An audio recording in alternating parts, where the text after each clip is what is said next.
na par.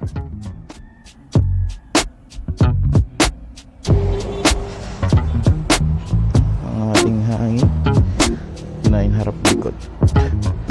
Yung stock ng gulong masyado ako natitigasan. 9 na lang, 9 PSI na lang yung harap ko. 29-29.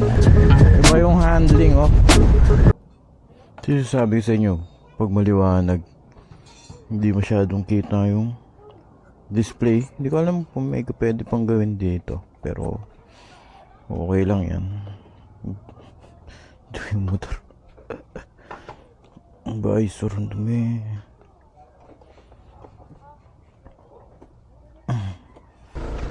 Halos matagal-tagal din tayo no, par walang vlog, walang upload dahil nga medyo naging busy din tayo.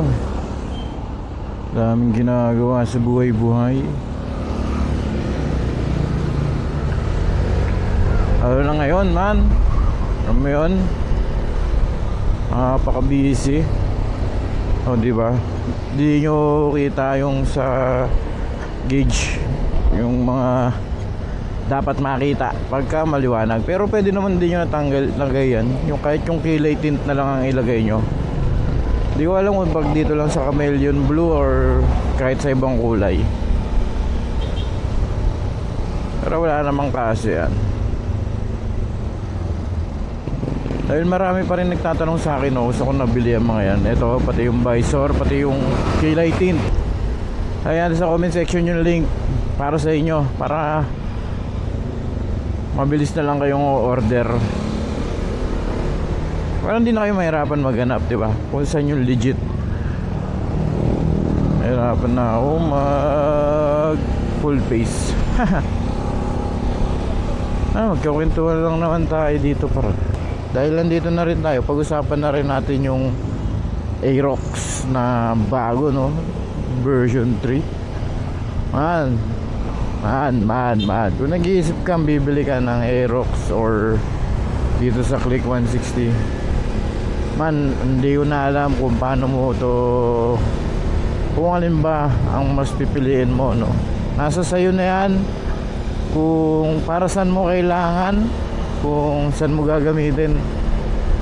Doon ka na lang talaga magbabase kung ano yung kung alin ang mas sa tingin mong magiging ano sa'yo, effective na bilhin, kung saan mo man siya gagamitin. Siguro kung gagamitin mo pang hanap buhay, kung mga siguro angkas or negosyo or mga kailangan may lagi kang may bitbit na madami, tapos ayaw mo naman mag top box dahil nga ang pangit tingnan, di ba? Siguro dito ka sa Click na 160, malakas din naman to.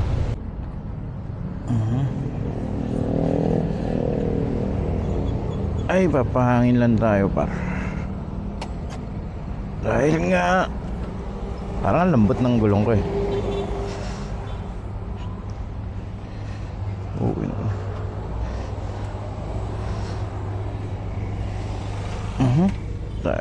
Mat ko lang yung pito.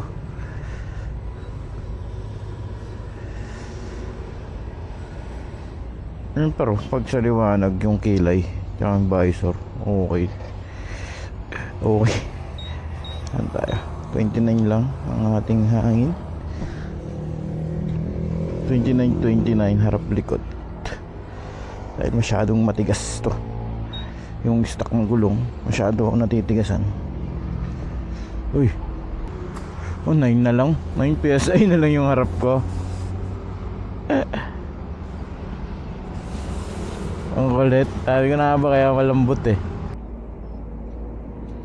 Okay na yan. Okay na to par. Ay 29-29. Ayun lang yung yun lang ako maghangin par. 29 harap, 29 likod. Minsan nga, 27 lang ako sa harap eh. 29 yung likod. Ayun o, diba? Nararamdaman mo talaga eh kapag yung gulong mo malambot eh. Iba yung handling oh. kumpara dun sa kanina. Shush! Kaya pag kilala mo motor mo, man, ay par, pag kilala mo yung motor mo, matik, alam mo kaagad kung ano yung parang may kulang or parang may problema yung sa motor. Matigas kasi itong ano eh, itong stock na gulong, kaya hindi mo masyadong ramdam. Minisigaw na siguro yung pito na ito. Sa pito sana siguro magpalit ng pito, or palit gulong na. Sa mga kaklik natin dyan, ano ba magandang gulong? Hindi ko rin alam kasi kung ano pa yung magandang gulong.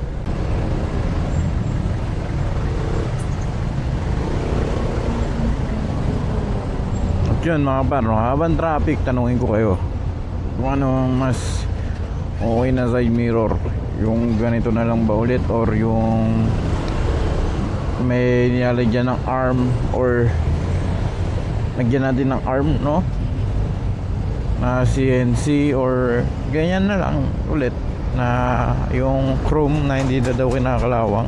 Meron akong nakita,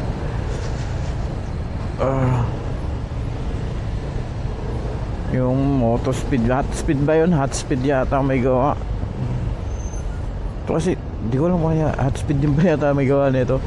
H2C expired ba ito?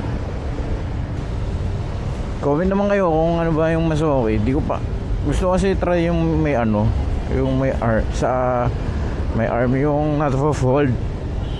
Kaso nag-aalangan ako baka mamaya yung mechanism nun, diba, pagka malubak, lalo na to naka-lowered kasi to eh, naka-lowered kasi ako eh, tapos matagtag yung harap ko, tsaka mabibrate tong click. Inisip ko baka pag natagtag eh tumupi, yun ba yung tutupi-tupi, nakakairita yung gano'n. Ayoko ng gano'n kasi okay siya na natutupi, pero yung baka pagka natagtag matupi siya or ma-loose thread. Comment naman kayo kung okay ba yung gano'n or yung ganito na lang. Kung titignan nyo tong motor ko eh, konti na lang kulang dito eh. May pakita ko sa inyo ng buo, no, para makita nyo na din ng maliwanag na yung tindig na ito. Sarap tignan par pag ganyan, no? Napaka-pogi, tapos simpleng-simple lang, napakalinis, walang sticker. Itong visor. Tapos ito stainless steel yan, sayo sa inyo. Yung flat yung binili ko, flat siya, tapos stainless yan. Yan. Di naman siya tatagos, yung maliit lang to eh. Ayun, no? Di naman masyadong off tignan, hindi naman siya masyadong pangit tignan. Okay pa din. Ayan yung gauge, hindi kita masyado pag may liwanag. So yan, simpleng forma lang par, simpleng details lang sa ating motor. All goods naman ba? Titignan nyo nga eh, poging pogi. Parang simple lang. Yung tint, napaka aesthetic. Napaka ganda ng pagkakalinya, no? Ganda ng pagkakakilay nun. Ngayon ko siya na-appreciate yung click natin. Lalo na nilagyan ko rin ng visor. Kasi pag nandun sa visor na yan, parang ang plain niya. Plain yung tignan. Ngayon, nagkaroon siya ng buhay dito. Kaya sa mga gustong umorder nito, lalagay ko sa comment section o kaya sa description kung saan nyo mabibili. Ano na naman puro kulang dito is itong upuan na lang din. Upuan, tapos mags, okay na yan. Indo na, di na tayo masyadong didiin. Tapos ito yung beloscope, tapos yung muffler hindi na. Ito hindi ko alam ba't hindi ko mabaliktad to eh. Dapat pa ganun yan eh, pero hindi ko alam kung paano.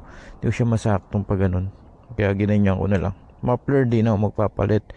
Siguro ano ko na lang yan, chrome, patanggal ko na lang yung pintura. Kaya yun, okay, goods na tayo par.